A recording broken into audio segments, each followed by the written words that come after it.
بسم اللہ الرحمن الرحیم۔ 9th class. آج ہمارا نامدیو مالی کا ایکسرسائز میں تفہیم عبارت ہے۔ یہ ابھی آپ تو 9th میں تو نہیں، لیکن اگلے سال 10th میں یہ تفہیم عبارت موجود ہے۔ میں تھوڑا سا آپ کو یہ سمجھاتا ہوں، اس کے انشاءاللہ جب کلاس میں آؤ گے تو پھر اس کی تفصیل سے بھی آپ سمجھا دوں گا۔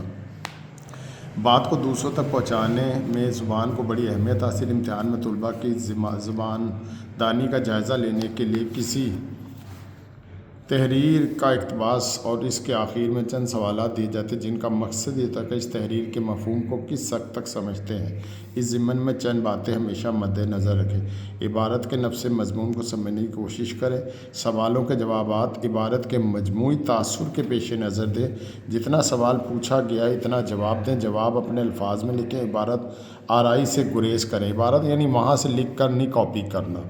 اب عبارت یہ ہے کہ ایک مغربی مورخ اسٹینلے والپٹ نے قائد اعظم کے بارے میں لکھا ہے کہ دنیا میں فقط چند افراد ہی ایسے ہوئے ہیں جنہوں نے انفرادی طور پر معنی خیز انداز میں تاریخ کے دھارے کو تبدیل کر دیا ہو۔ شاید گنتی کے چند لوگ ہوں گے جنہوں نے دنیا کے نقشے میں ترمیم کر دی، اور شاید ہی کوئی شخص ایسا ہو جس نے کسی بکھری ہوئی قوم کو ایک بنا کر اسے ایک ملک دے دیا ہو۔ محمد علی جناح نے یہ تینوں کارنامے انجام دیے۔ قائد اعظم کی مسلسل جانفشانیوں کے بعد بالآخر حکومت برطانیہ اور کانگریس نے 3 جون 1947 کو مسلمانوں کی علیحدہ مملکت کا مطالبہ تسلیم کر لیا، اور اسی روز قائد اعظم نے آل انڈیا ریڈیو سے اپنی تقریر میں مسلم لیگ کے نقطہ نظر کے ساتھ پاکستان زندہ باد کے الفاظ کا اعلان کر دیا۔ اس طرح 14 اگست 1947 کو مملکت خداداد پاکستان وجود میں آ گئی۔ قوم نے اپنے عظیم محسن کی گراں قدر خدمات کے اعتراف کے طور پر انہیں قائد اعظم اور بابائے قوم اور ان کی بہن فاطمہ جناح کو، جو جدوجہد آزادی میں اپنے بھائی کی شریک کار تھی، مادر ملت کے القابات دیے۔ اب یہ پیرا ہو گیا، اس کے سوالات ہیں۔ معروف مغربی مورخ اسٹینلے والپٹ نے قائد اعظم کے بارے میں کیا لکھا؟